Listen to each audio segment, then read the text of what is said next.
तो फिजिक्स में जो भी टॉपिक्स हैं क्लास 11 के, आपको सारे ही कराए जाएंगे। ठीक है।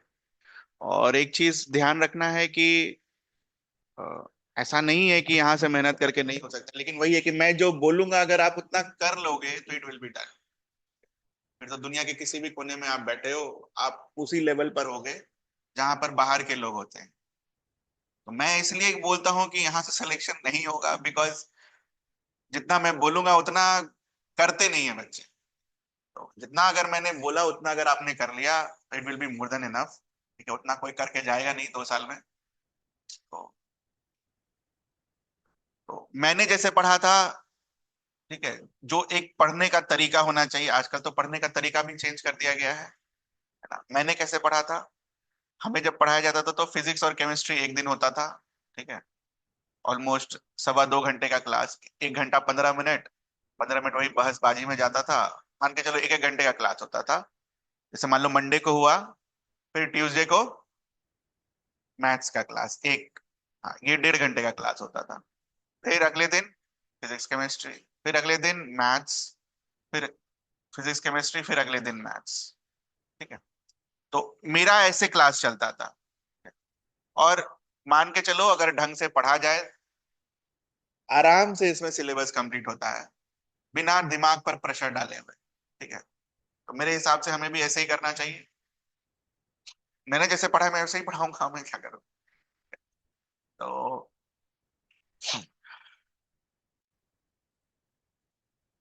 क्लासेस का ये है। प्लस ध्यान बस इतना रखना, जो मैं बोलूं उतना कर लेना, बस छोड़ना मत कि ये कल कर लेंगे, आज तो 10 ही सवाल है, 5 ही सवाल है। ये 10 5 होते होते ना वो 100 कब हो जाएगा, 150 कब पेंडिंग हो जाएगा, यू विल नेवर नो। तो ये ज्ञान का बात हो गया। बाकी जो भी डाउट परेशानी हो क्लास के बाद रुक के पूछ लेना, क्योंकि बकवास में मैं विश्वास करता नहीं। Let's start with this topic, vectors. लिखिए डेफिनेशन पहले। Physical quantities.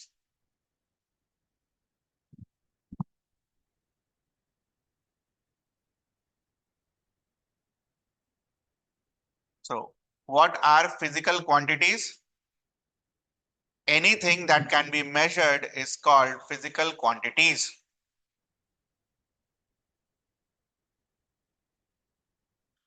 देखो पढ़ने के लिए भी मिल जाएगा, ऐसा ध्यान मत। ठीक है, हो सकता है कुछ चीजें मैं आपको फास्ट पढ़ाऊं, कुछ चीजें स्लो पढ़ाऊं। ये सब आपको रीडिंग के लिए मिल जाएगा, इसलिए घबराने का कोई बात नहीं है। इस साल तो बिल्कुल नहीं है। सब इंपॉर्टेंट है कि क्लास में जो मैं बोल रहा हूँ वो सुनने पे ज्यादा ध्यान देना है, ये ध्यान रखना। ये भी गलती होती है बच्चों से कि पढ़ते वक्त तो लिखने में ज्यादा ध्यान देते हैं। जो मैं बोलूं भाई ये नोट कर लो, वो नोट कर लेना।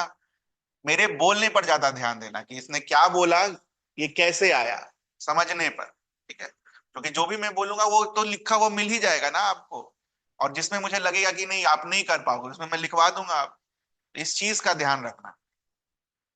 Any physical quantities that can be measured is called, any quantity that can be measured is called physical quantity.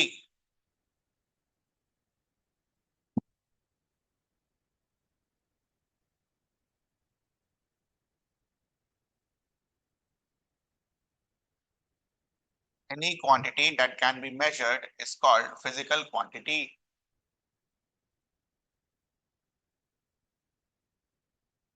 अब ये कितने तरीके के होते हैं, अभी कितने तरीके का पढ़ना है हमें? 3 तरीके का। Physical quantity can be in the form of ratio. It can be formed in the form of scalar. It can be in the form of vector. तो ऐसा फिजिकल क्वांटिटी जो आपने रेशियो के फॉर्म में पढ़ा हो क्लास 10 में, बोलिए।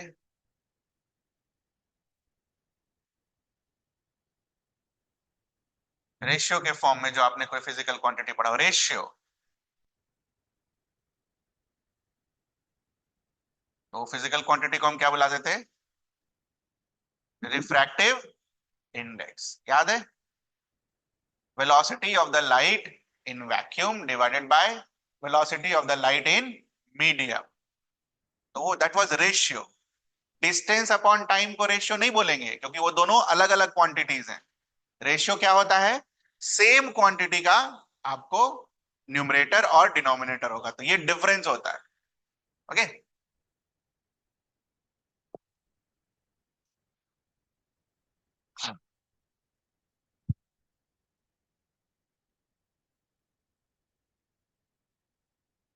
Scalar, those physical quantities those physical quantities which has only magnitude and units, those physical quantities which has only magnitude and units। ये क्यों लिखा हमने मैग्नीट्यूड एंड यूनिट्स? क्योंकि अगर कोई फिजिकल क्वांटिटी रेशियो के फॉर्म में होगा तो उसके पास यूनिट्स नहीं होगा, रिफ्रैक्टिव इंडेक्स का कोई यूनिट नहीं होता है। ठीक है, तो इसीलिए मैग्नीट्यूड एंड यूनिट्स। एग्जाम्पल, मास क्या लिखते हो आप? 5 kg। What is 5? This number, इस नंबर को हम क्या बुलाते हैं? मैग्नीट्यूड। ये सब 9 में सीखा होगा हमने, नहीं सीखा तो सीख लो।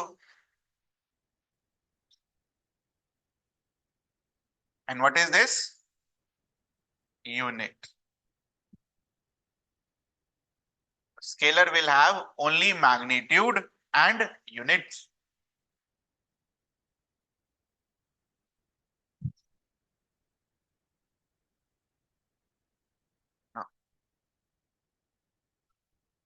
Suppose we have two blocks,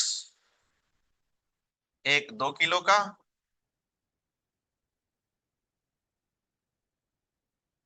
और एक 3 किलो का। एक बार दोनों को ऐसे रख दिया बगल बगल, तराजू पे ही, तराजू पर हम क्या कर रहे हैं, इसको बगल बगल में रख दिया। एक बार क्या कर रहे हो आप, इसको एक के ऊपर एक तराजू में रख दिया। एक बार क्या करो आप, इसको इधर, इसमें आपने 3 kg को किधर रखा था? राइट में। इस बार 3 kg को किधर रखो?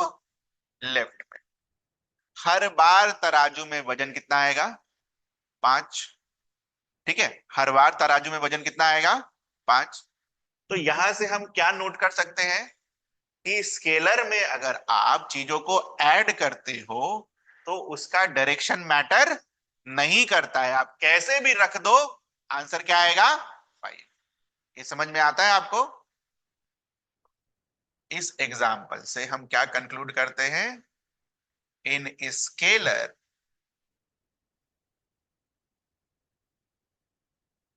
Direction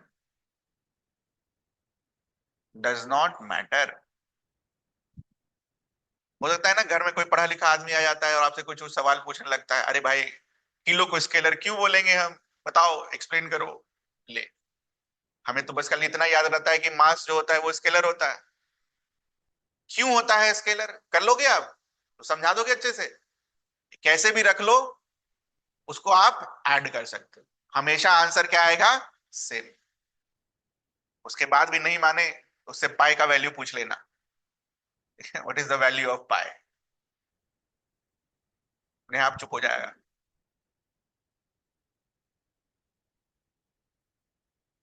next is vector. those physical quantities those physical quantities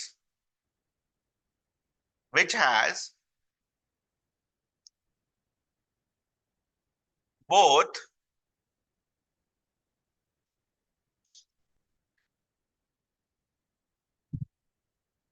ऐसे लिखना है इसको, both में magnitude and units and direction,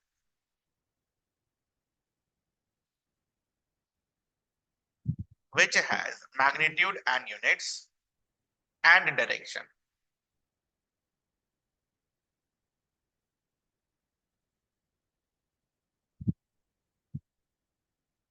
इसके तो काफी सारे एग्जाम्पल हम लिखेंगे।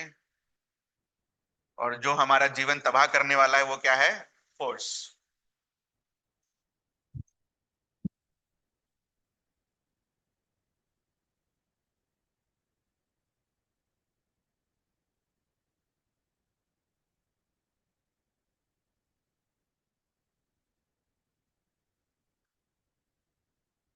यही टू और थ्री जो आपने मास में लिखा, यही टू और थ्री का हम एग्जाम्पल लिखते हैं। से for example this is a box.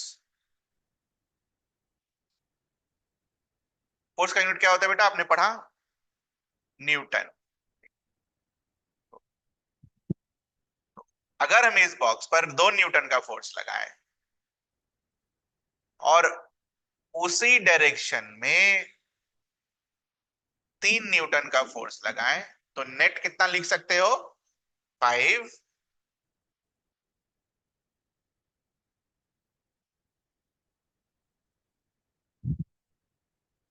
Case to. 2 Newton का फोर्स लगाएं और उल्टे डायरेक्शन में 3 न्यूटन का फोर्स लगाएं, तो इस बार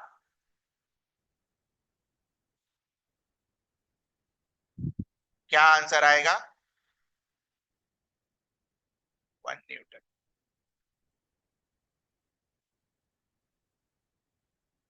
ये समझ में आया सभी को? ये 1 कैसे आया? बड़ा फोर्स माइनस छोटा फोर्स, और डायरेक्शन किसके हिसाब से होगा? बड़े वाले के हिसाब से होगा। ठीक है। अब उसी तरह प्रकार से अगर 2 इधर लग जाए और 2 इधर, 3 इधर लग जाए, तो इसमें आंसर कुछ और आएगा।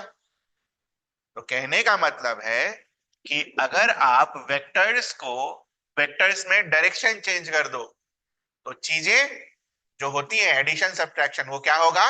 डिफरेंटली। तो इसको हम लिखेंगे कैसे?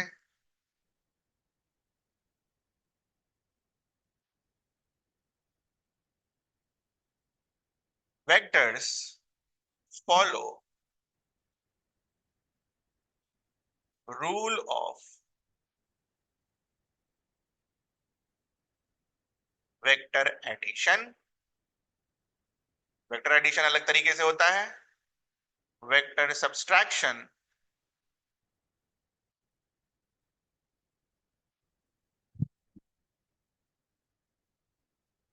And vector multiplication.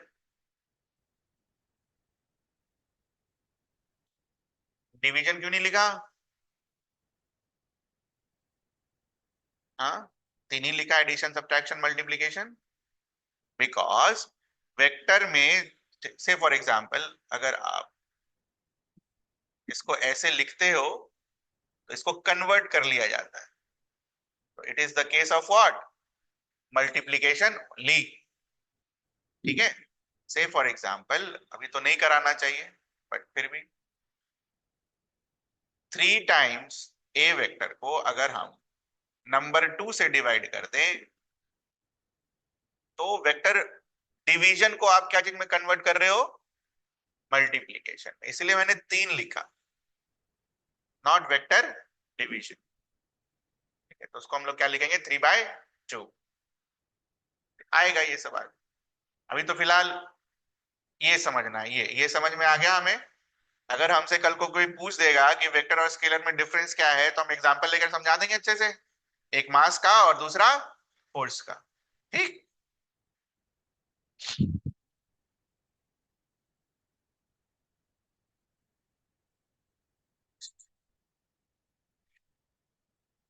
ठीक।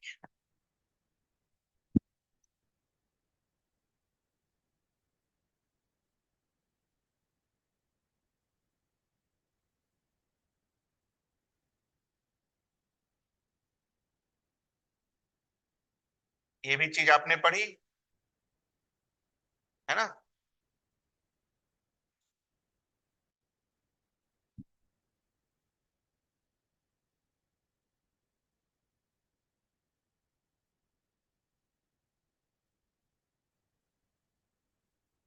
2 ampere, 3 ampere will give you what?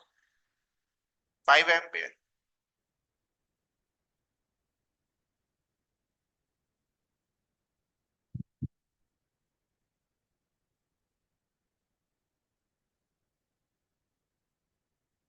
It will also give you 5 ampere, but इसमें करंट का डायरेक्शन क्या है, उल्टा। ठीक है, तो ये देखकर एक कंफ्यूजन आता है कि करंट क्या है, स्केलर या वेक्टर। तो current is scalar. Why it is scalar, उसका आंसर आप करेंगे हम। Why current is scalar, why anything is vector. अभी तो लिखा है, अभी मैंने आपको लिखा है why any quantity is called vector, because it follows rule of vector addition, vector subtraction and vector multiplication. तो अगर मैं बोल रहा हूं कि करंट स्केलर है, वेक्टर नहीं है, तो क्या होता होगा करंट में, वो रूल फॉलोज नहीं होते होंगे। ठीक है, तो लिख लेना व्हाई करंट इज स्केलर। पूछता है लोग, जो भी आपके डाउट्स होंगे यही खत्म कर दिए जाएंगे, और जो भी लोग पूछेंगे आपसे, अरे पढ़ रहे हो, 11 में पढ़ रहे हो, बताओ भाई ये क्या है, कोई भी राह चलता हुआ आदमी पूछ लेगा आपसे, भले उसको आता हो नहीं आता हो। Does not follow vector rule of addition, वो यही पूछ के पूछेगा, ये तो करंट इधर से इधर जा रहा है, करंट इधर से इधर जा रहा है, तो इसका तो डायरेक्शन है, बट करंट क्यों है स्केलर।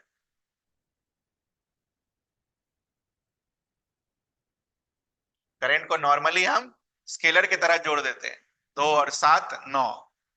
ठीक है, वैसा।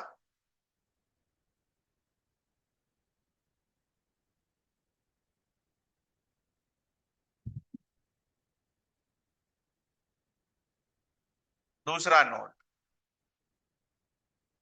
एरिया क्या है। ठीक है, आंसर लिखो।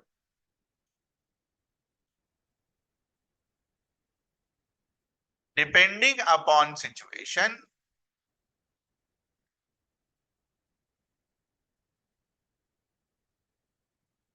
Area will be treated as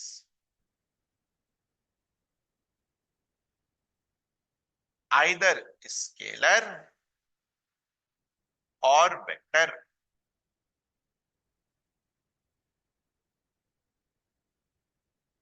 ठीक है, अब ध्यान से सुनेंगे मेरी बात,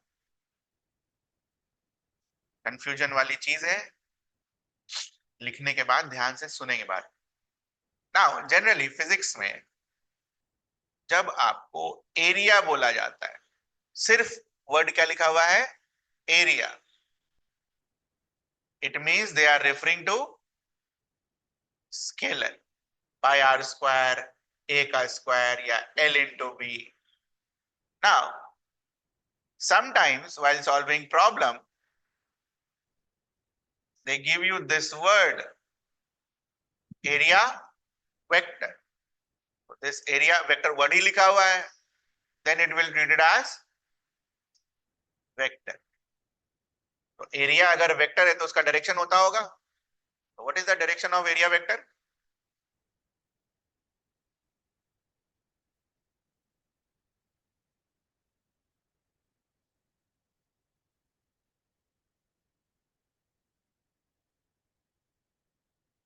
देखना ध्यान से। सपोज ये है मेरा सरफेस, ठीक है, सामने वाला। ठीक है, तो सामने वाला अगर सरफेस है, तो इस सरफेस पर आप एक परपेंडिकुलर बना सकते हो, है ना, बना सकते हो।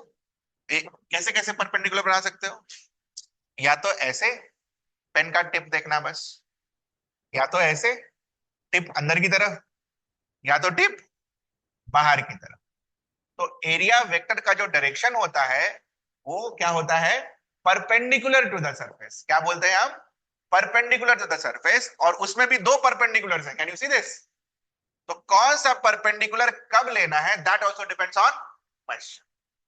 ठीक है, जैसे मान लो क्लोज्ड सरफेस है, ठीक है, ये सब सीखोगे आगे, बट अभी समझा रहे हैं। जैसे मान लो ये क्लोज्ड सरफेस है, क्लोज मतलब ऐसा रूम तरीके का, और मुझे मान लो एरिया का वेक्टर चाहिए, तो मैं क्या लेता हूं, आउटवर्ड नॉर्मल, ये वाला, बाहर की तरफ, सरफेस से किधर की तरफ, बाहर की तरफ। और जब मेरा जो ओपन सरफेस होता है, तो हम वो कौन सा एरिया वेक्टर लेते हैं, इनवर्ड नॉर्मल। ठीक है, तो ये सब आएगा जब टॉपिक पढ़ोगे, तो हम क्या करेंगे, हम बस खाली ये लिख लेंगे कि मान लो अगर ये मेरा सरफेस है तो direction of area vector will be what, normal to the surface.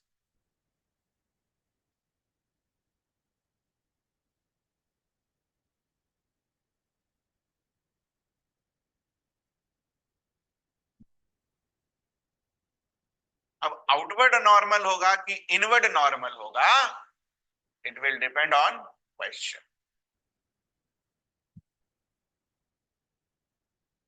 सब सिखाया जाएगा, ये अभी नहीं तो अगले साल है शायद,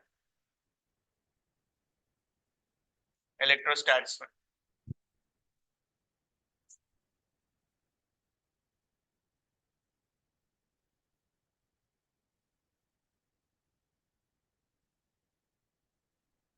एक चीज और ध्यान रखना, अब जैसे मैंने आपको बताया एरिया वेक्टर का ये डायरेक्शन होता है, तो अब ये याद रखना है, रटना है उसको। क्या रटना है?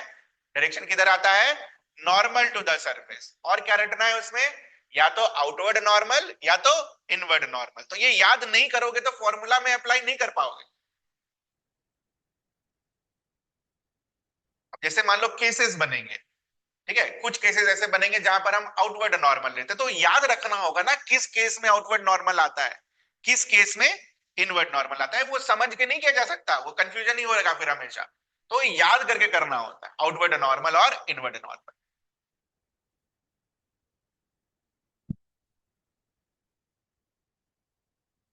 ठीक है, तो काफी आगे निकल गए, ये सब तो लिखना नहीं चाहिए था, बट ठीक है। यहाँ तक कोई दिक्कत?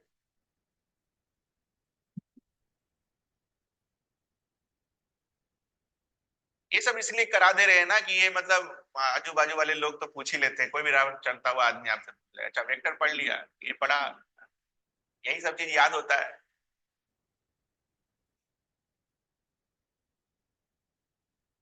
एरिया वेक्टर का डेफिनेशन, ठीक है, यहाँ लिखा ना, क्या चीज? हाँ हाँ, यही होता है,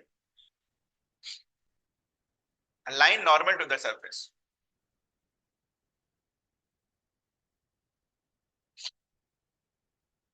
ये भी लिख लो, इट इज डिनोटेड बाय, जब पूरा लिख ही रहे हैं तो it is denoted by N cap. अब एन कैप क्या होता है बाद में पढ़ते क्या हम इसको, how do we read this? N cap,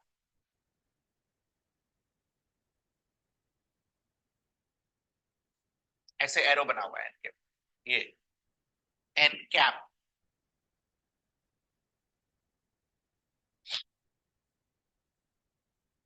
हम थे कहां पर? यहाँ पर।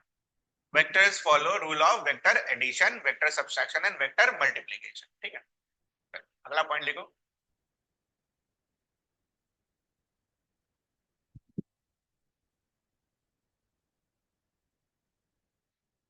Representation of vector, representation of vector,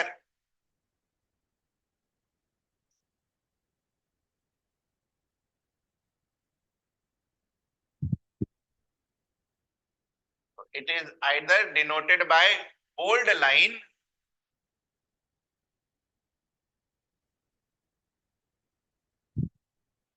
लिखा होगा ना किताब में, कुछ चीजें आपको नॉर्मल लेटर्स लिखी होती हैं और बीच बीच में वो बोल्ड लाइंस होती हैं, तो वो बोल्ड लाइंस।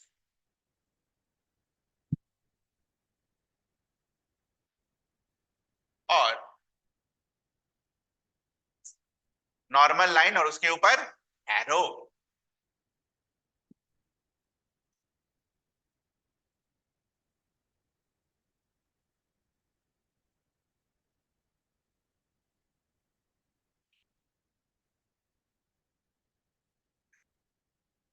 ना निकल जाऊंगा।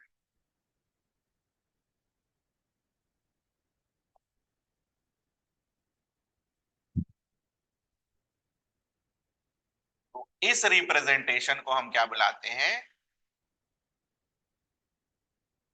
Symbolic representation.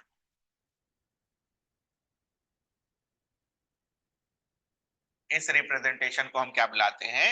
Symbolic representation, example लिखो। जैसे वेलोसिटी हो गया, वेलोसिटी को क्या लिखोगे? V vector. हम तो ऐसे ही लिखेंगे ना यार, इसको ऐसे 5 बार ऐसे चला के समय वेस्ट नहीं करेंगे ना। बोल्ड में लिख रहे हैं, हमारे पास तो पेन होगा, स्केच पेन तो होगा नहीं। ठीक है, स्केच पेन किताब वालों के पास होता है। Similarly displacement vector given by S,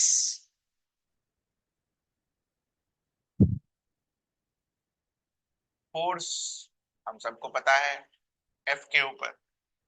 acceleration बेटा खुद से लिखो।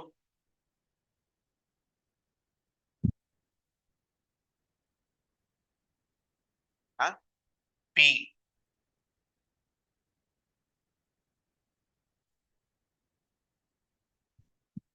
लिख दिया है तो भी लिख ही देते हैं, स्मॉल पी।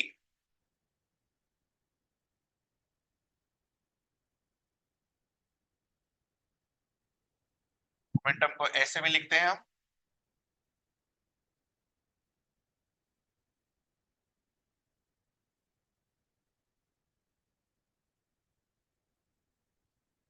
तो ये रिप्रेजेंटेशन कौन सा हुआ? सिंबॉलिक। ओके, तो ये अभी अभी अपने काम का नहीं है ना, अपने काम का ये वाला इसके बाद।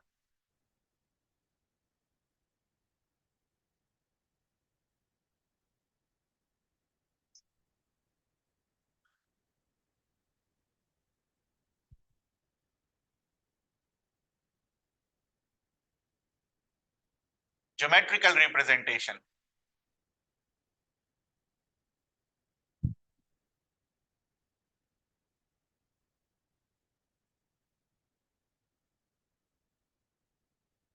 बनाओ इसको।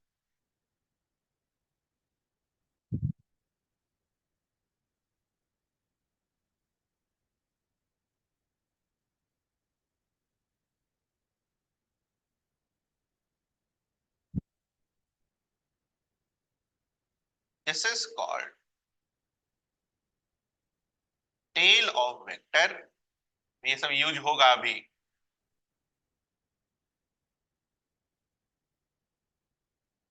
This is called head of vector.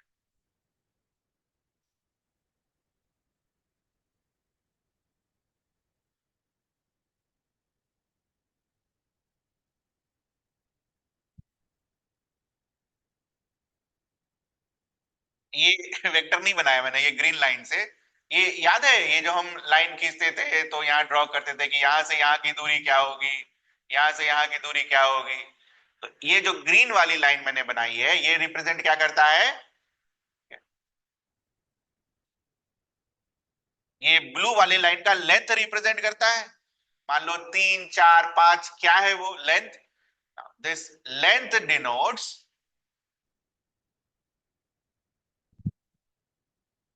Magnitude of vector. अभी इसको करेंगे हम और समझाऊंगा इसके बाद, लिखो पहले। Length represents magnitude of vector.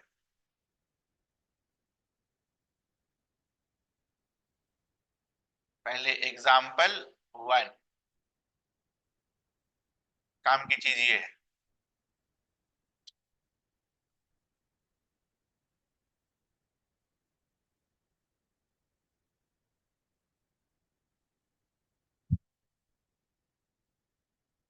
ठीक है, suppose if this is my 5 meter per second east and I want to draw 10 meter per second east, how I will draw it? 5 को क्या करेंगे हम? डबल कर देंगे। समझ आया? वो लेंथ क्या रिप्रेजेंट करता था? मैग्नीट्यूड। पहले मैग्नीट्यूड क्या था बेटा? 5। अब मैग्नीट्यूड कितना है? 10। तो 10 के लिए क्या कर देना होगा? लेंथ को डबल कर देना होगा।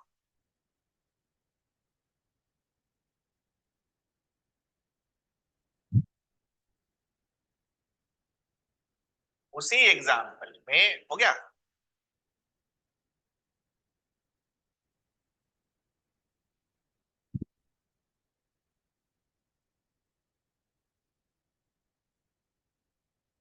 5 मीटर पर सेकेंड नॉर्थ, तो वेक्टर कितने लेंथ का बनेगा? इसी लेंथ का बनेगा, बट डायरेक्शन इस बार क्या होगा? नॉर्थ की तरफ।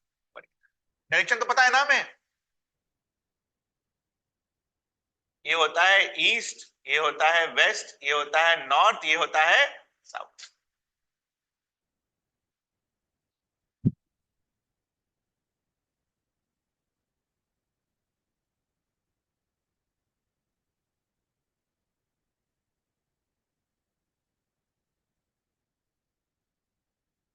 ठीक है, थोड़ा सा डायरेक्शन के ऊपर भी चर्चा करेंगे हम, ये तो कर लोगे ना। लेंथ बड़ा, अच्छा 2 मीटर पर सेकेंड ईस्ट देता तो लेंथ छोटा। ठीक है, अभी माइनस वाला भी करेंगे, अभी नहीं करेंगे, थोड़ी देर में करेंगे माइनस वाला, अभी नहीं, वो डायरेक्शन देखने के बाद।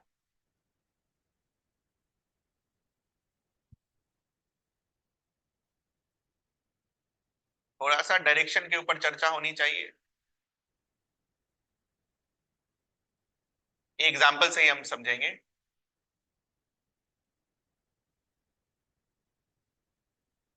Can you draw this direction? Draw करिए।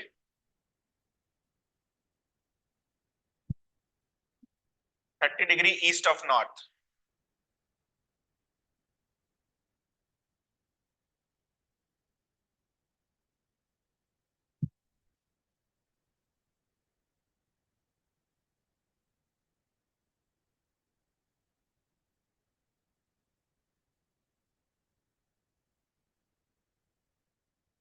डन। क्या लिखा हुआ है? East of north.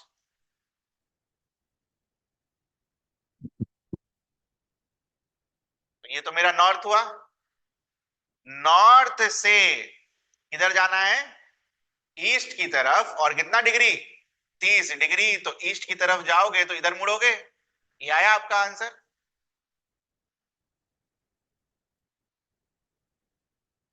ऐसे देखते हैं हम,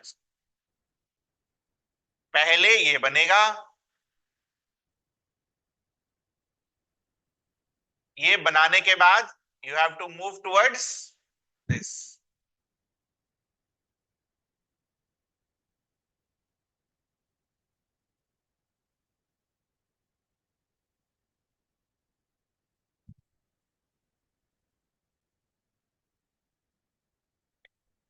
कैन यू ड्रॉ दिस?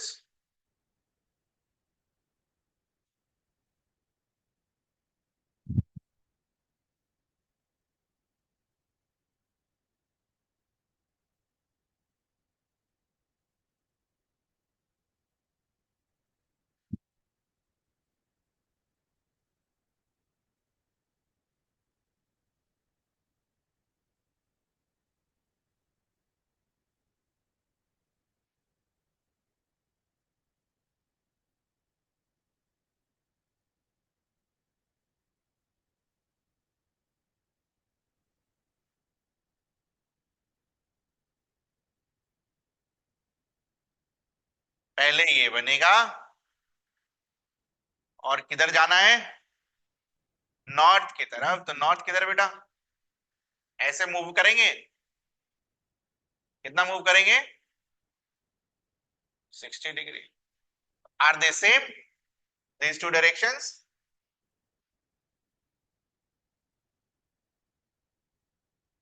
बस लिखने का तरीका क्या है, अलग है।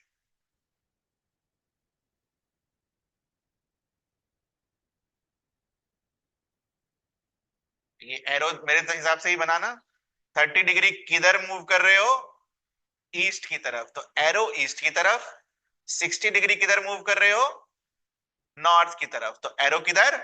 नॉर्थ की तरफ।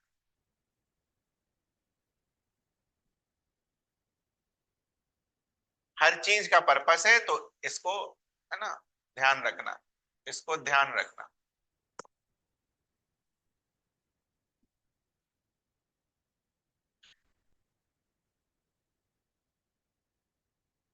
अगला टॉपिक लिखो, magnitude of vector. Magnitude of vector.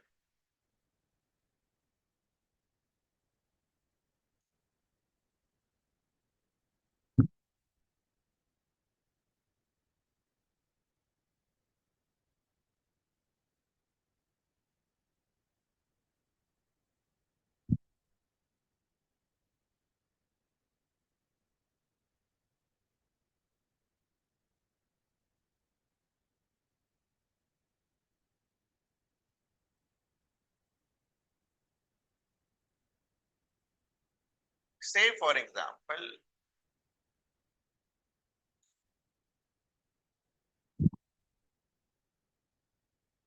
तो what is its magnitude? 5 metre per second. इसको रिप्रेजेंट कैसे करते हैं हम? एस।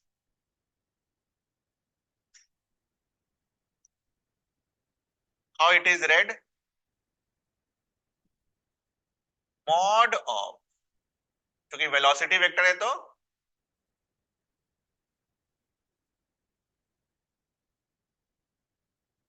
ऐसे रीड करते हैं, पढ़ते हैं।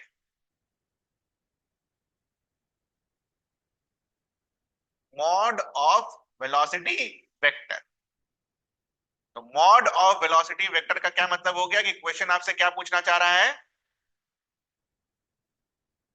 भाई मैग्नीट्यूड बताओ वेक्टर का।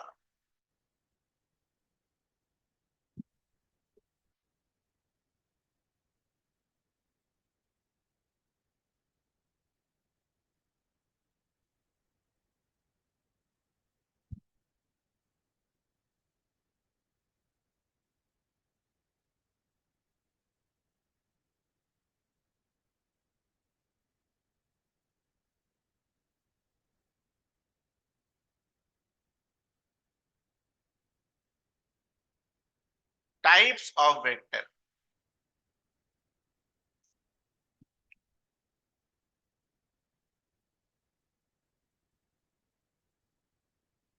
नहीं, डायरेक्शन करो, सिर्फ मैग्नीट्यूड बताएंगे मॉड लगाने के बाद, दिखाने के लिए कि आप मॉड किसका निकाल रहे हो, कौन से वेक्टर का मॉड निकाल रहे हो। तो कौन से वेक्टर का मॉड निकाल रहे हो? वेलोसिटी वेक्टर का। हो सकता है कभी आपसे ये पूछे, तो आप इसमें किसका मॉड निकालोगे? एक्सेलरेशन वेक्टर का। ठीक है, हो सकता है कभी आपसे ये पूछ दे, इसका मतलब क्या हो गया? ए वेक्टर और बी वेक्टर को पहले जोड़ेंगे, और जोड़ने के बाद जो मैग्नीट्यूड आएगा that will be your answer. तो जोड़ना घटाना तो अभी सीखा नहीं हमने, इसीलिए मैंने अभी एक ही लिखा है यहां पर। ठीक है, तो टाइप्स ऑफ वेक्टर।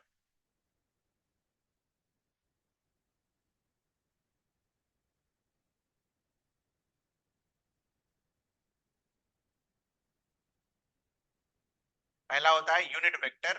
देखो,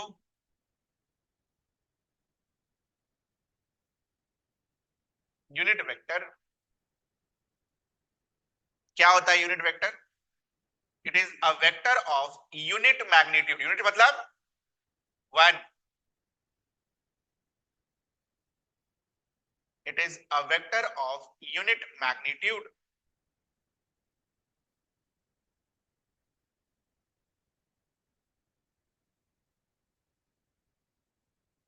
सिंबल लिखो, यूनिट वेक्टर का सिंबल कैसे लिखते हो आप? A cap. जो भी वेक्टर है ए कैप। जैसे मुझे एक्सेलरेशन का यूनिट वेक्टर लिखना होगा तो क्या लिखोगे? ये। वेलोसिटी का लिखना होगा तो वी कैप। ठीक है, फोर्स का लिखना होगा तो एफ कैप। तो ये कैप क्या रिप्रेजेंट करता है? Unit vector. यूनिट वेक्टर का मतलब क्या है? उसका मैग्नीट्यूड कितना होगा? 1। It is read as A cap और ए कैरेट। कंप्यूटर में जब आप पढ़ते हो ना तो वो सिंबल को हम कैरेट बोलते हैं। सोना वाला कैरेट नहीं है वो, ठीक है, कैरेट, सिंबल वाला कैरेट।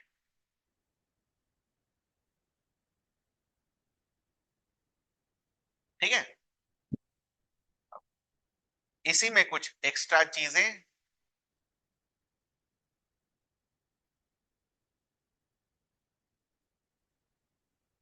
बाय कन्वेंशन ये जो हमारा तीन डायरेक्शन होता है, एक्स वाई और जेड, अगर आप किसी यूनिट वेक्टर को एक्स डायरेक्शन में दिखाते हो तो उसको कैसे रिप्रेजेंट करते हो? आई कैप रटना है। वाई डायरेक्शन में लिखाते हो तो क्या रिप्रेजेंट करते हो? जे कैप। जेड डायरेक्शन में अगर रिप्रेजेंट कराते हो तो क्या लिखोगे? के कैप। अभी इसका मतलब मैं समझा देता हूं, कुछ नहीं है, बहुत आसान है।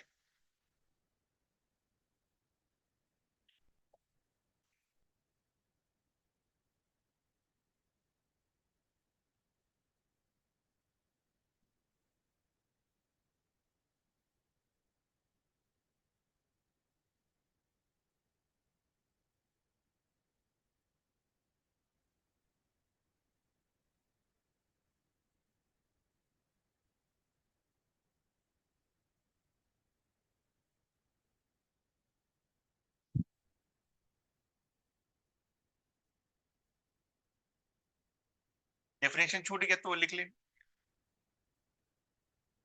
ए कैप और ए कैरेट। ये सब अभी लिखने का जरूरत नहीं है, ये सब सिखाया जाएगा बाद में, ज्यादा हो जाएगा अभी के लिए फिलहाल। तो एग्जाम्पल क्या लिखा है? Example, a force of 10 newton magnitude is acting along positive x axis. How we will represent this force, कैसे लिखेंगे?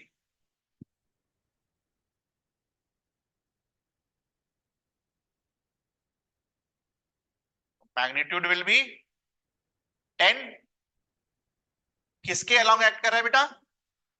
एक्स एक्सिस के along. It will be written as 10 I cap.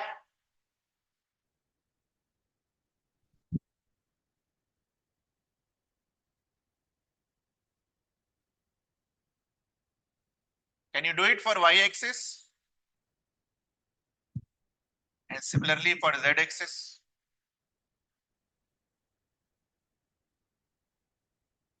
ये बस लिखने का तरीका है।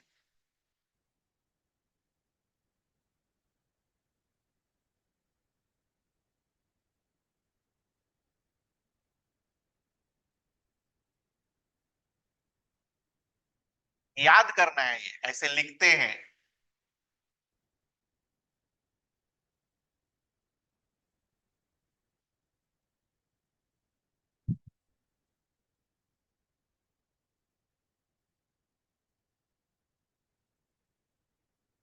क्या?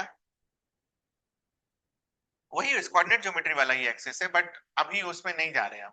ठीक है, वही कोऑर्डिनेट ज्योमेट्री वाला एक्सेस। हाँ ठीक है, घुमा दो या ऐसे रोटेट कर दो, मिल जाएगा।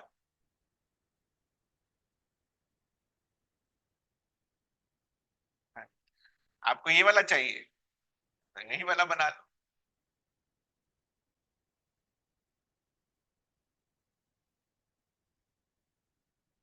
आपका वाला देखो ना, किधर से किधर, एक्स से वाई, वाई से जेड। इधर कौन सा डायरेक्शन है ये बेटा? Anti clockwise. ये सब मैथ्स में सिखाया जाएगा। इधर देखो, एक्स से वाई, वाई से जेड, कौन सा डायरेक्शन है ये? Both are what? Same. But generally हर जगह ऐसे ही रहेगा फिजिक्स में, तो मैं सोचा ऐसे ही बना दूं।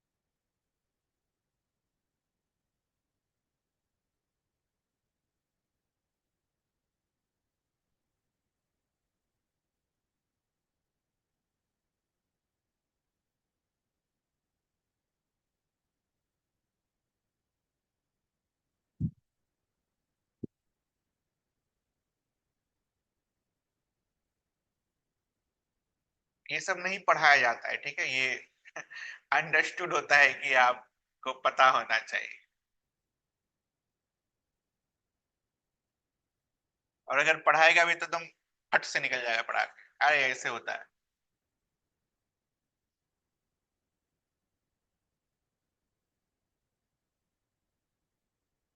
आपका वाला ही बना देते हैं।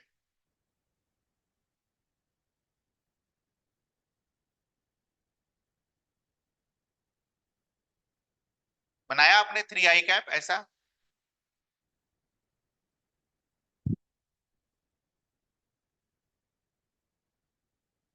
और जे कैप बनाओगे तो थोड़ा सा बड़ा, लेंथ तो बढ़ाओगे ना, 3 और 4।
डन।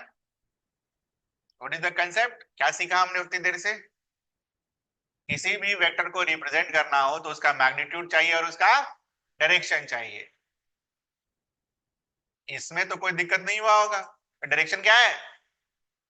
ये रहा आंसर, आया आंसर ये? आंसर आया?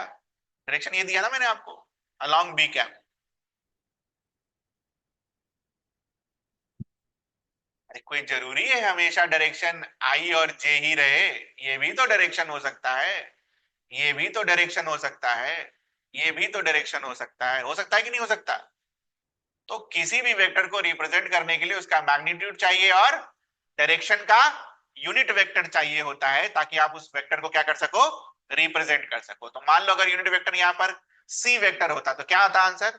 5 टाइम्स सी कैप, है ना? मान लो डी वेक्टर होता तो 5 टाइम्स डी कैप, जे के कैप होता तो 5 टाइम्स के कैप। समझ में आया? तो ये मैग्नीट्यूड और इधर वाला डायरेक्शन। तो डायरेक्शन के लिए हम क्या यूज करते हैं? Unit vector.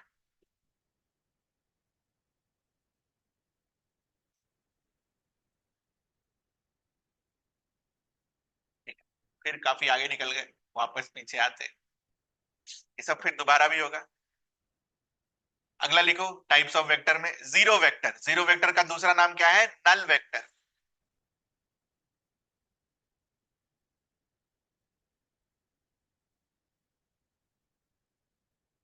पूरी कहानी लिख लीजिए।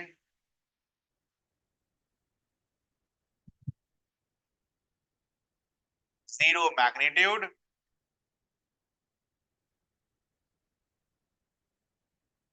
No specific direction. इसका यूज क्या है? बस मैथमेटिकल यूज है, तो जब आएगा तब आपको सिखाया जाएगा।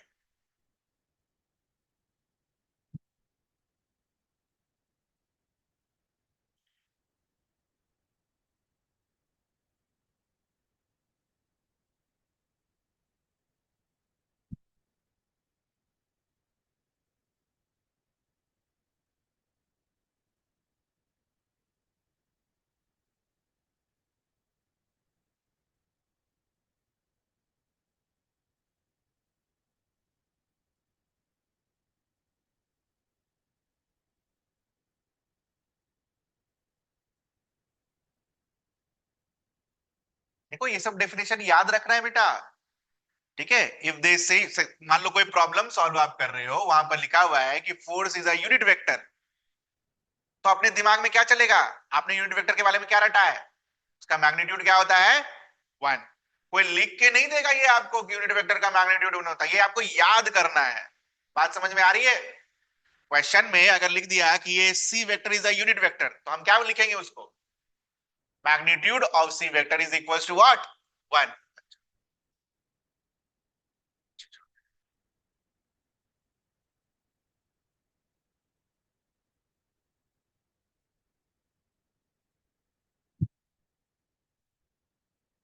प्रॉब्लम में अगर ये वर्ड लिखा हुआ हो तो हम क्या करेंगे? इसको इससे इससे हम क्या समझेंगे? What is the meaning of unit vector? क्या डेफिनेशन लिखा यूनिट वेक्टर का, पढ़ो एक बार। यूनिट वेक्टर एक ऐसा वेक्टर होता है जिसका मैग्नीट्यूड क्या होता है? 1। अच्छा, हमने क्या सीखा? मैग्नीट्यूड 1 होता है। अब मैग्नीट्यूड का एक बार डेफिनेशन जाओ, मैग्नीट्यूड को कैसे लिखते हो देखो जाकर। इसीलिए ये फिजिक्स हार्ड हो जाता है, आप ये सब चीज याद नहीं करते हो। मैग्नीट्यूड को कैसे रिप्रेजेंट करते बेटा? ऐसे। तो इसका मतलब क्या दे रखा है? This is equals to 1। समझ में आया?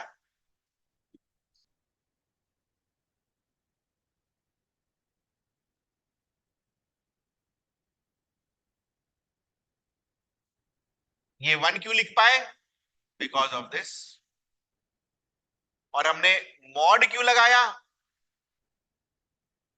मॉड क्यों लगाया? Because by definition. Unit vector का डेफिनेशन क्या है?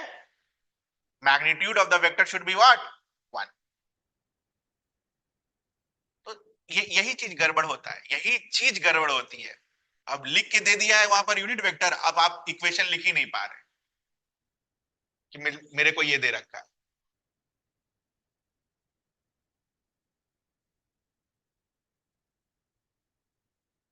और बाकी जगह ये मान के चलते हैं कि आपको लिख दिया यूनिट वेक्टर, तो इसका मतलब आपने याद कर लिया होगा, और आप यूनिट वेक्टर को ऐसे लिख सकते हैं।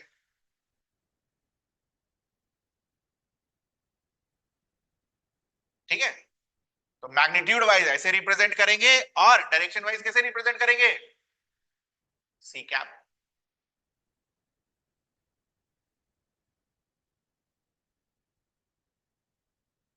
ये सब चीज मान के चलता है कि ये सब चीज आप कर पाओगे, बट मैं ये मान के नहीं चलूंगा कि आप ये सब चीज कर पाओगे, इसलिए मैं ये सब चीज करवाऊंगा आपसे। कुछ नहीं मानूंगा मैं कि आपको आता होगा।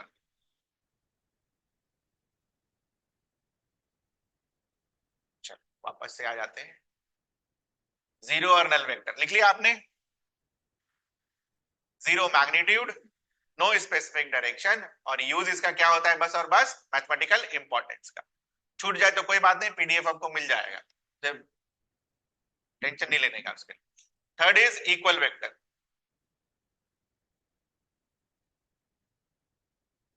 इक्वल वेक्टर के लिए what is the keyword? Same magnitude and direction. Same magnitude and direction, example ही बना लेना।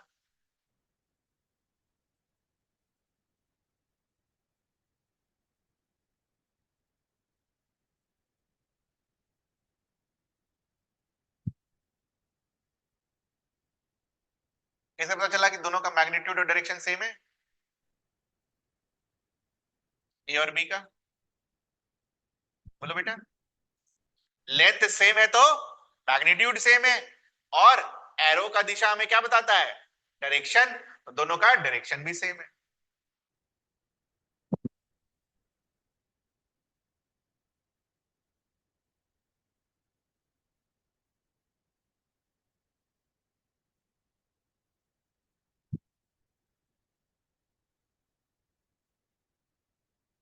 Next, parallel vectors. What is the keyword for parallel vectors? Same direction. Direction बस खाली सेम होना चाहिए, ये सब याद रखना है।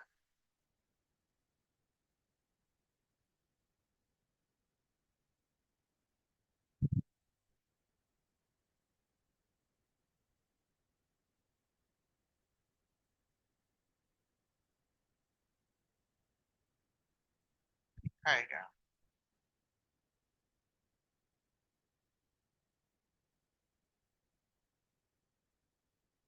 एक चीज और लिखेंगे, parallel vectors are also known as like vectors. Like मतलब इक्वल नहीं है। लाइक का क्या मतलब हुआ? डायरेक्शन सेम होना चाहिए। ठीक है। अब सोचने वाला बात, लिखने के बाद,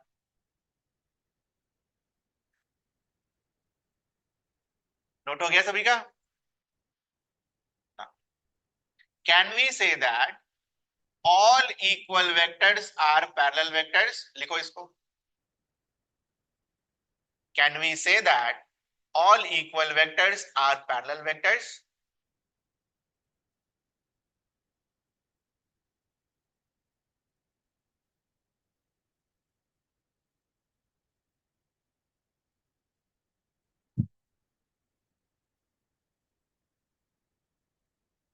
Can we say that all equal vectors are parallel vectors? Answer is yes. क्योंकि हमें बस और बस क्या देखना होता है? डायरेक्शन। उल्टा, can we say that all parallel vectors are equal vectors? आंख के सामने है, पैरेलल तो है लेकिन इक्वल नहीं है।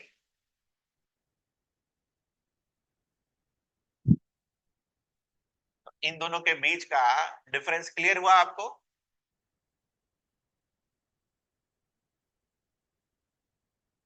सब याद रखना है, रटना है। पैरेलल वेक्टर में डायरेक्शन क्या होगा? बस और बस सेम। इक्वल वेक्टर में दोनों सेम। ठीक है। फिफ्थ, एंटी पैरेलल वेक्टर्स और अनलाइक वेक्टर्स।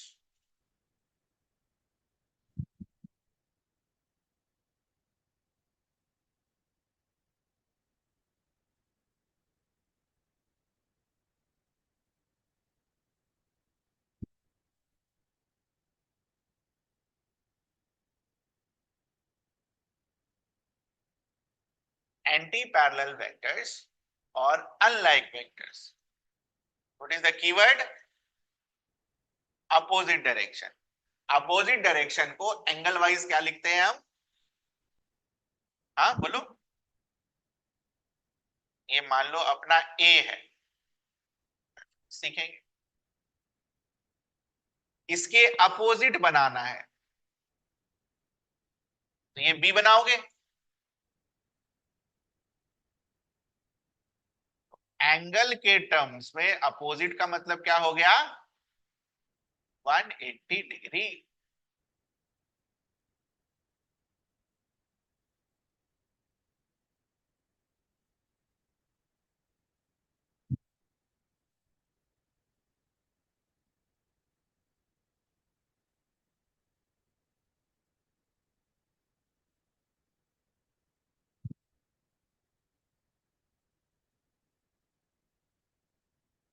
क्वेश्चन लिखो एक।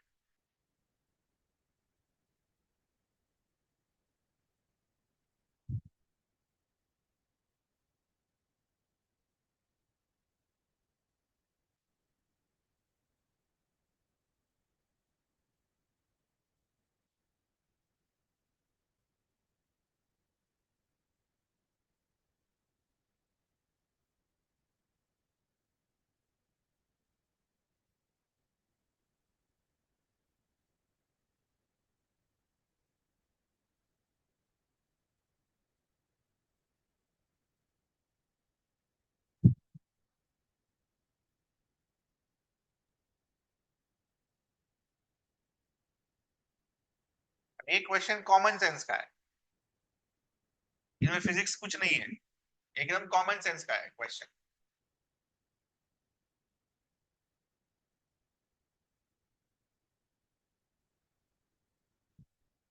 तो आर दे इक्वल वेक्टर्स? क्या होगा answer? Why they are not equal vectors? अरे फिजिकल क्वांटिटी अलग अलग है, एक फोर्स है दूसरा वेलोसिटी है। ये कॉमन सेंस का क्वेश्चन था। क्या आप फोर्स और वेलोसिटी को बराबर कर सकते हो? हाँ, ये स्केलर में बराबर नहीं होगा तो वेक्टर का क्या? इसीलिए मैंने बोला ये कॉमन सेंस का क्वेश्चन है।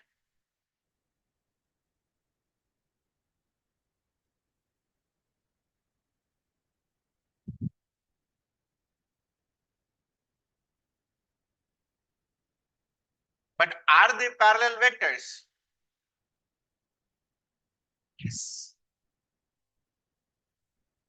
क्या बोलोगे, इसको कैसे पढ़ोगे? Force and velocity are in same direction, hence they are parallel. Parallel है बट बराबर नहीं है।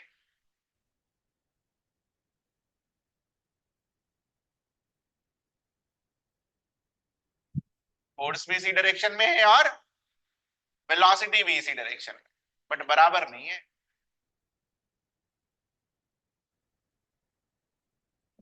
बोलो ये समझ में आया? इसमें कोई दिक्कत?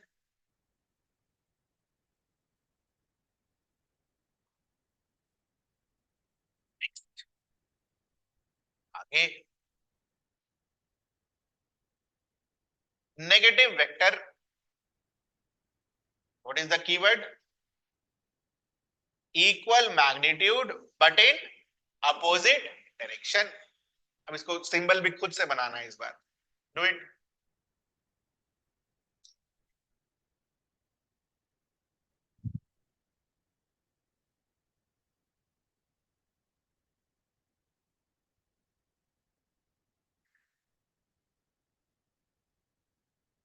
शाम को शायद बेसिक मैथ्स का क्लास होगा, ठीक है?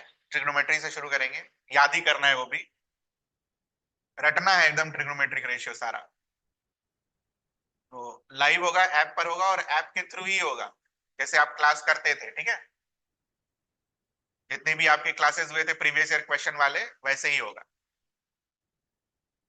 मैं लिंक भेज दूंगा, ज्वाइन कर लेना, मतलब डाउनलोड कर लेना है, उसी के थ्रू होगा।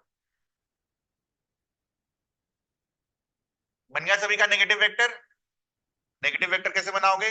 सपोज दिस इज ए, तो इसी लेंथ का क्या बनाना है? बी, लेकिन किस डायरेक्शन में? उल्टे direction.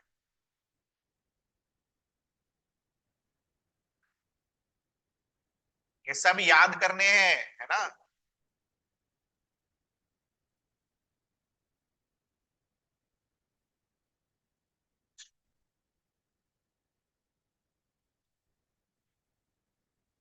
7, concurrent vectors.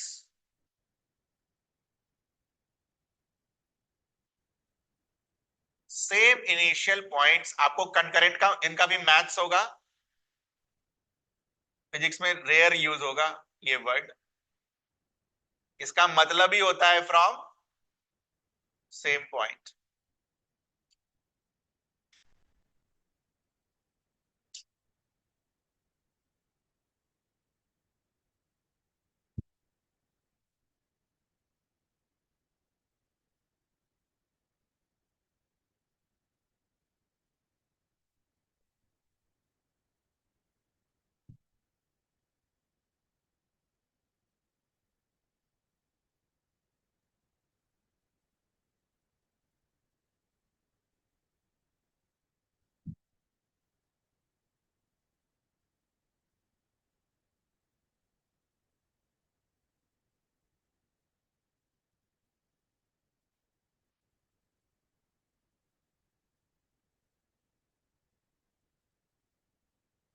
It is coplanar. मतलब सीख लो पहले, वो कंकरेंट लिखा गया। What is the keyword for concurrent? Same initial point is called concurrent. Coplanar, पहले कोप्लेनर का मतलब सीख लो। सपोज ये है अपना, है ना? I am talking about this plane, पहला ऊपर वाला प्लेन। तो कोप्लेनर का मतलब हो गया सारे वेक्टर्स, मान लो पहला वेक्टर ये है, ठीक है? दूसरा वेक्टर ये है, तीसरा वेक्टर ये है, तो सारे वेक्टर्स इसी प्लेन पर लाई करेंगे। इसको क्या बुलाते हो आप? कोप्लेनर। अगर कोप्लेनर नहीं होगा तो क्या होगा, एक वेक्टर प्लेन से बाहर आ जाएगा। तो ये इस प्लेन में, ये इस प्लेन में नहीं है। अगर ये वाला वेक्टर आप उठाओ तो ये कौन से प्लेन में है, इधर टेढ़ा वाले प्लेन। ठीक है, ये समझ में आ रहा है आपको, दिख रहा है? कोप्लेनर का मतलब सेम प्लेन में लाई करेगा। तो अगर आप इस तरीके से अपने कॉपी का पेज लेते हो तो सारे वेक्टर्स कहां लाई करेंगे, उसी पेज पर, कोई भी उस पेज से ऊपर नहीं उठेगा। Coplanar vectors.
डन।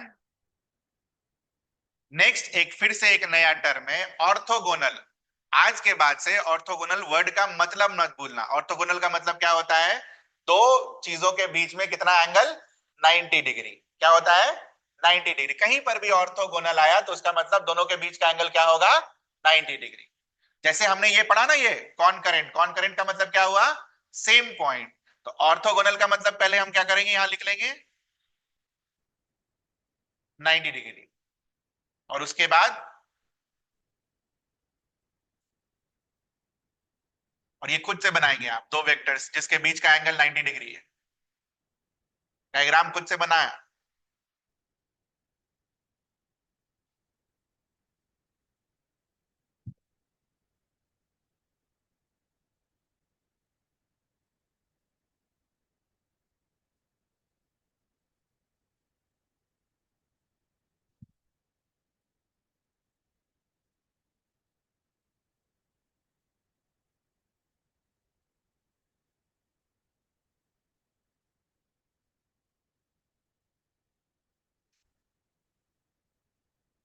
बन गया सभी का, देख लो।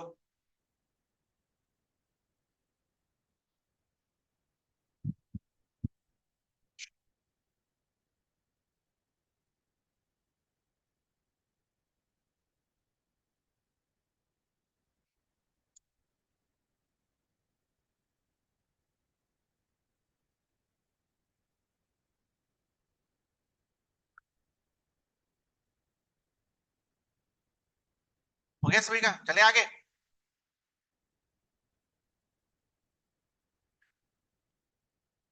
एक और होगा, एक और लिखो कोलिनियर वेक्टर। ये आप खुद से करेंगे। कोलिनियर वर्ड हम सबको पता है, 10वीं में परेशान हो गए थे हम करते करते कोऑर्डिनेट ज्योमेट्री में।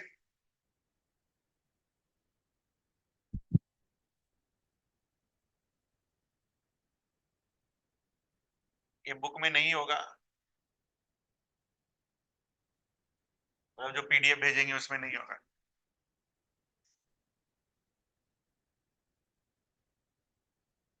What is the meaning of collinear, same straight line.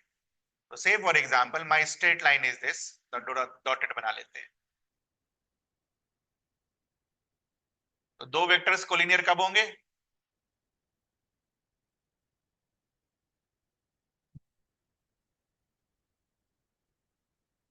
ठीक है, ऐसे सेम स्ट्रेट लाइन में होने चाहिए। तो डेफिनेशन लिख लो,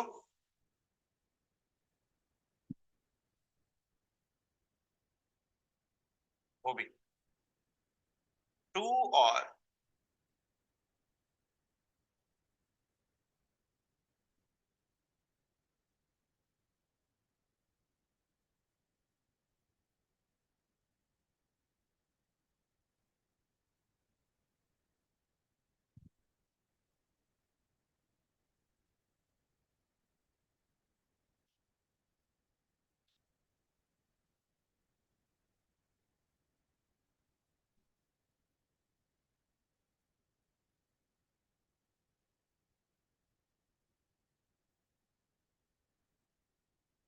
कीवर्ड मार्क करो।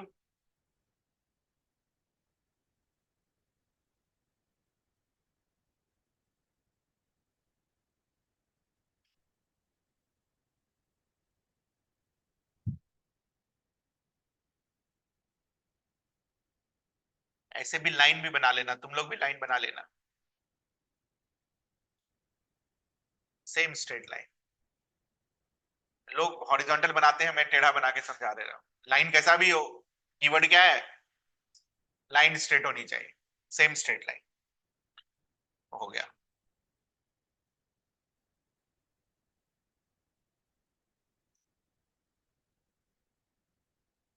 टाइप्स ऑफ वेक्टर्स में जो भी करने थे वो हमने कर लिया, आपको याद करने हैं चीजें, ठीक है। नेक्स्ट टॉपिक लिखो।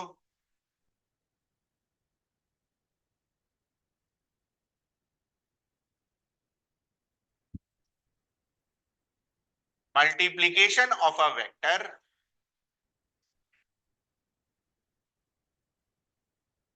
Bye a scalar.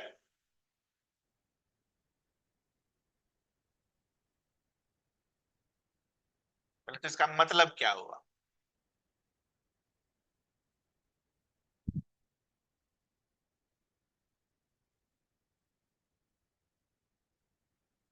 ठीक, एक वेक्टर गिवन है फोर्स, इस वेक्टर को आप क्या चीज से मल्टीप्लाई कर रहे हो, एक स्केलर से। स्केलर मतलब किसी एक नंबर से।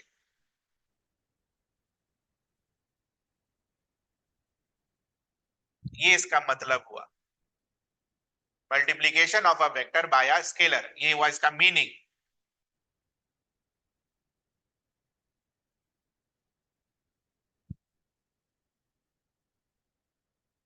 ठीक है, इस नंबर को के मान लेते हैं।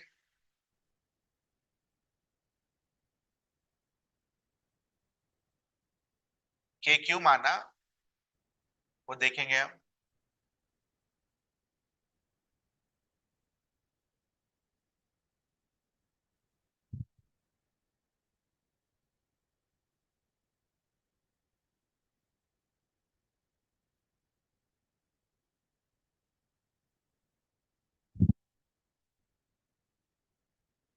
ए जो नंबर है, स्केलर जो एक नंबर है, that can be what, a positive number, that can be what, a negative number, that can be what, one also, zero भी हो सकता था।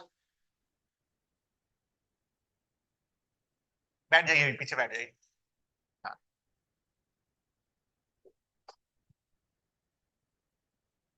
जो पढ़ा है वो निकाल के पढ़ लीजिए, देख सकते।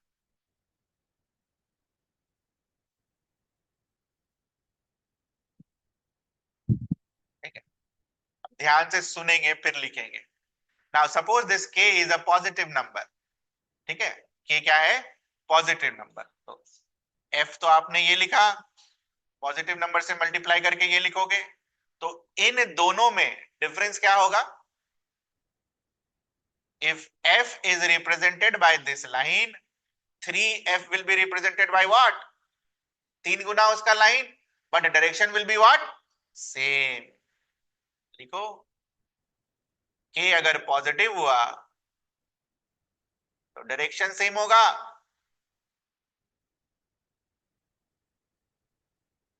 मैग्नीट्यूड इंक्रीज मत लिखना, मैग्नीट्यूड चेंजेस लिखना, मैग्नीट्यूड चेंजेस, क्योंकि 3 की जगह हाफ भी ले सकते हो k का वैल्यू, वो भी तो पॉजिटिव ही है।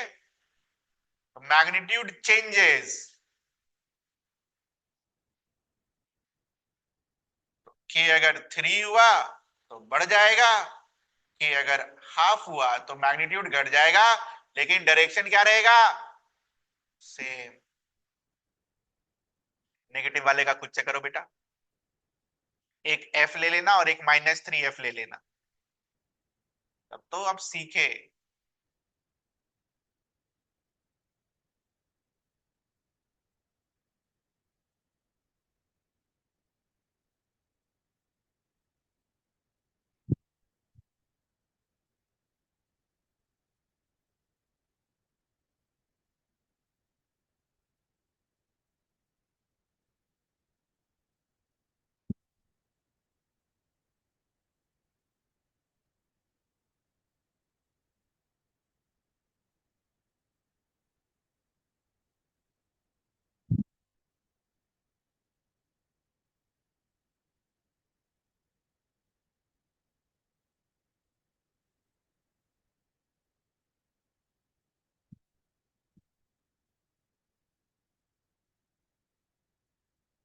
हो गया।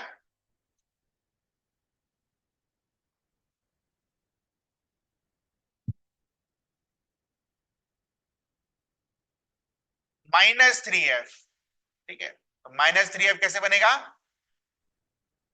उल्टा नेगेटिव ऑफ अ वेक्टर, याद करो अभी तूने दिन पहले पढ़ा हो। और इसका मैग्नीट्यूड क्या हो जाएगा? 3 टाइम्स। तो इसके लिए क्या लिखोगे? अगर k नेगेटिव हुआ, ये तो तय है ये होना, और मैग्नीट्यूड घटेगा या बढ़ेगा, that will depend upon what? The value of k। k क्या है? 3 है या हाफ है, क्या है? लास्ट वाला खुद से। हो गया।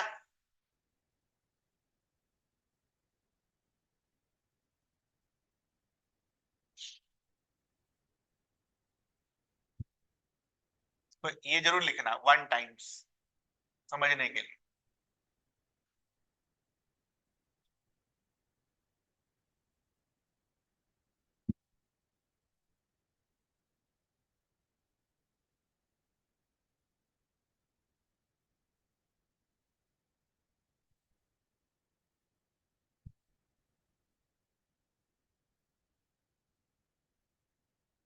ठीक है, बाकी तो पता ही है, जीरो से मल्टीप्लाई करेंगे तो कौन सा वेक्टर बन जाएगा? नल वेक्टर या फिर जीरो वेक्टर। जीरो से मल्टीप्लाई करोगे किसी वेक्टर को तो क्या हो जाएगा? Zero.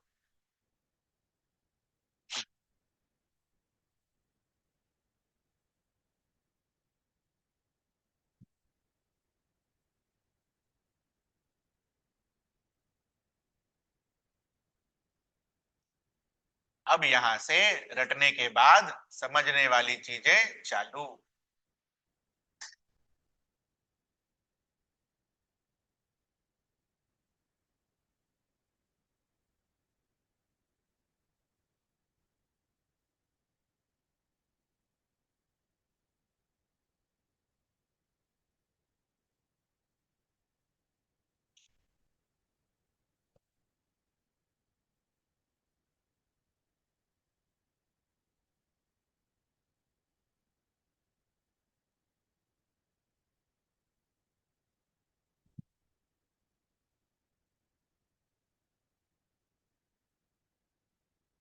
Suppose this is my reference line,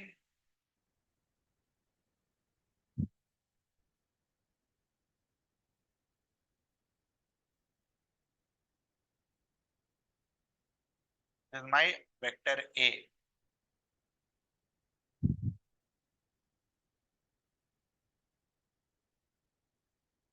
इस वेक्टर को इसके खुद के पैरेलल अगर हम उठा के शिफ्ट कर दें,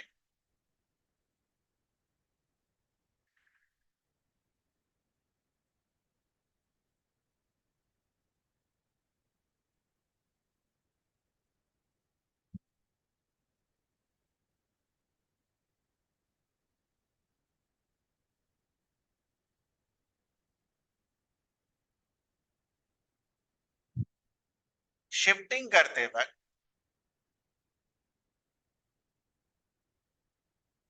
अगर हमने मैग्नीट्यूड चेंज नहीं किया, और चूंकि पैरेलल शिफ्ट कर रहे हैं तो डायरेक्शन तो चेंज नहीं करेंगे,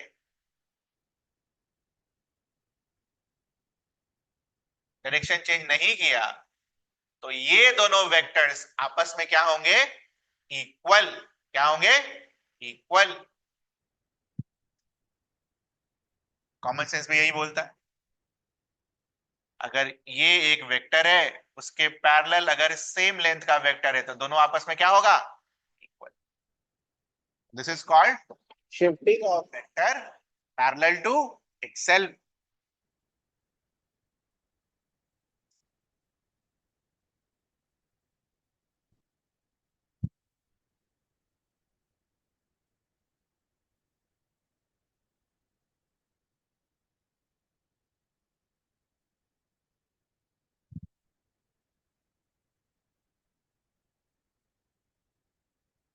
शिफ्टिंग करते वक्त अगर आपने उसका लेंथ चेंज नहीं किया और उसका डायरेक्शन चेंज नहीं किया, ऐसे भी सोचो ना, अगर पैरेलल शिफ्ट करना है तो डायरेक्शन तो चेंज नहीं कर सकते ना।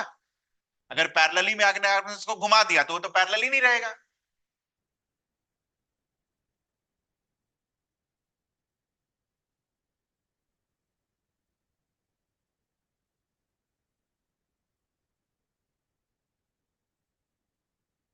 और last topic but most important topic है सर, यही बच्चे मात खा जाते हैं।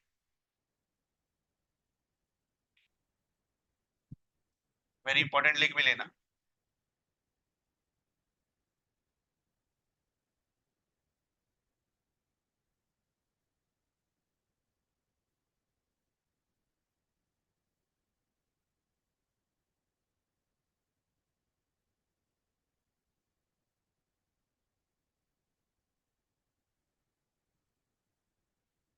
It is defined as,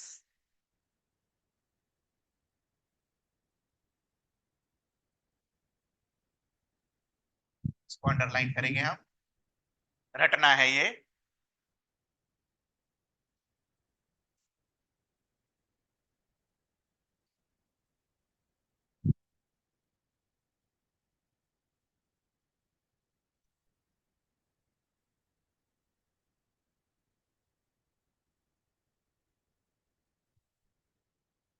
most important part,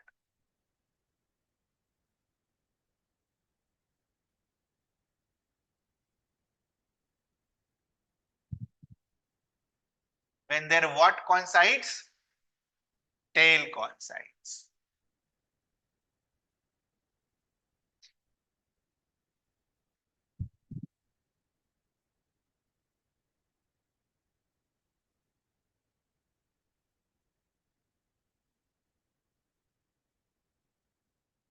So can you mark the angle between a vector and b vector? इसको हम angle between A vector and B vector बुलाएंगे। मैथ के हिसाब से देखो तो दो एंगल्स हैं। अपने डेफिनेशन में क्या पता चला? मिनिमम। और यही यही चीज दिक्कत, ये चीज प्रॉब्लम होगी आपको, बस खाली मिनिमम याद रह जाएगा, उसके आगे का क्या याद नहीं रहेगा। व्हेन देयर टेल कॉन्साइड्स, तो सबसे पहला काम क्या है, एंगल निकालने के लिए वेक्टर के टेल को क्या कराना होगा, कॉन्साइड कराना होगा। कैसे कॉन्साइड कराओगे? Bye shifting it parallelly. अभी समझ में आएगा, यहां तो मैंने कॉन्साइड करा के दिया, तो एंगल बिटवीन वेक्टर्स क्या बुलाओगे, दिस।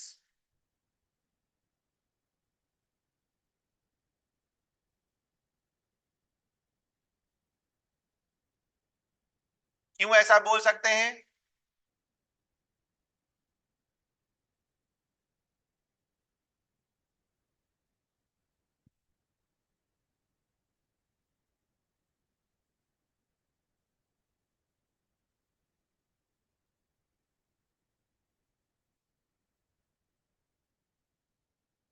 अभी आपको समझ में आएगा, मैं एक दूसरा एग्जांपल लूंगा ना तब आपको समझ में आएगा।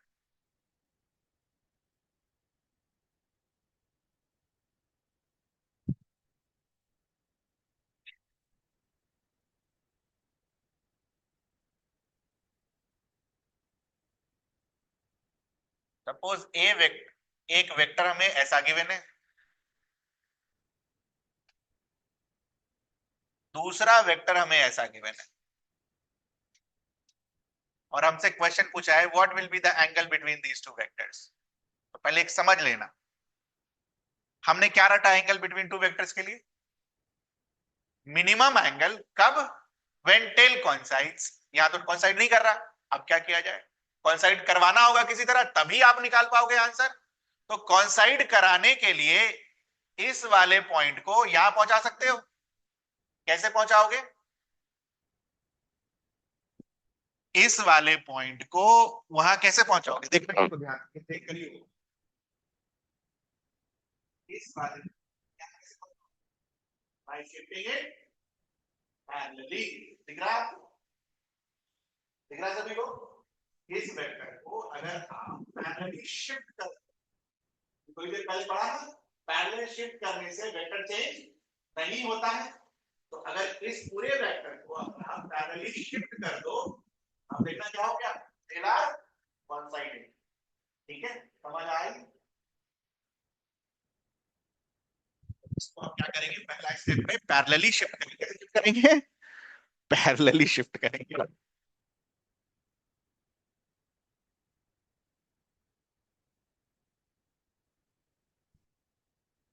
किसी को भी कर सकते हो आप, ग्रीन वाले को भी नीचे ला सकते हो, ग्रीन वाले का टेल उठाकर यहां ला सकते हो। देखो कैसे पैरेलली शिफ्ट कर सकते हैं, देखना ध्यान से।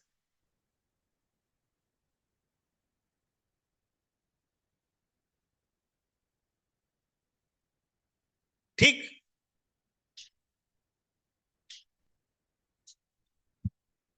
या फिर इस ग्रीन वाले को उठा के नीचे लगाओ।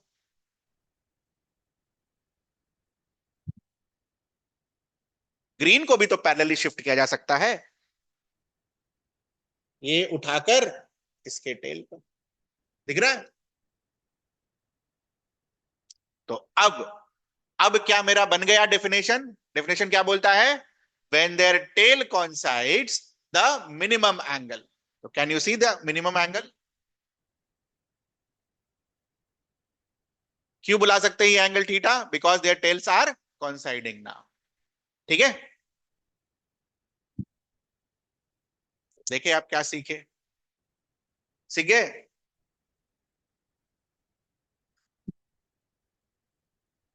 करिए इसको। Find the angle between A and B in all these three cases.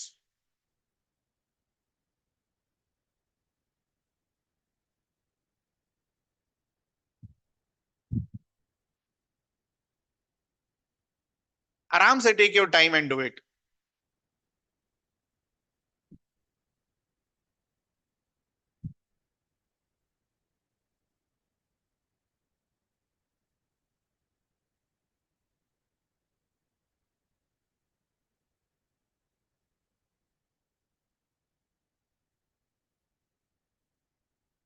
बड़ा कर देते थोड़ा सा।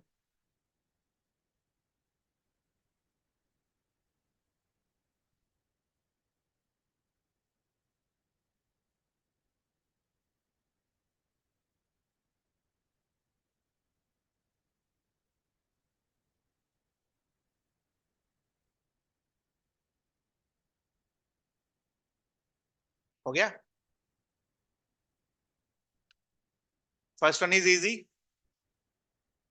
तो पहला वाले में टेल कोइंसाइड कर रहा है, और एंगल भी कौन सा लिखा हुआ है? छोटा वाला। पहले वाले का आंसर क्या होगा? 45। दूसरे वाले में टेल कोइंसाइड नहीं कर रहा है, तो या तो बी को शिफ्ट कर लो या तो ए को शिफ्ट कर लो। ठीक है, तो देखेंगे ध्यान से। अच्छा, बी वाला बाद में बनाते, पहले सी वाला बना लेते हैं। सी वाले में बी को अगर शिफ्ट कर दिया जाए,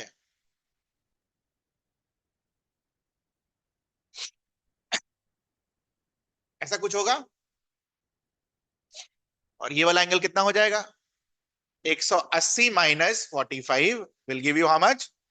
550। और ये आया आपका आंसर, ये वाला। देखना ध्यान से, इसको उठाकर यहां कर दो,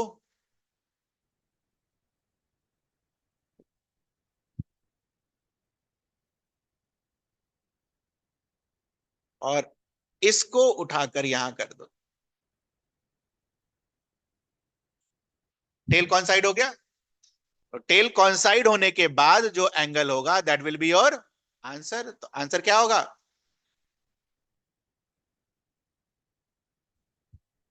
ठीक, समझ आए? कुछ पूछना है आपको?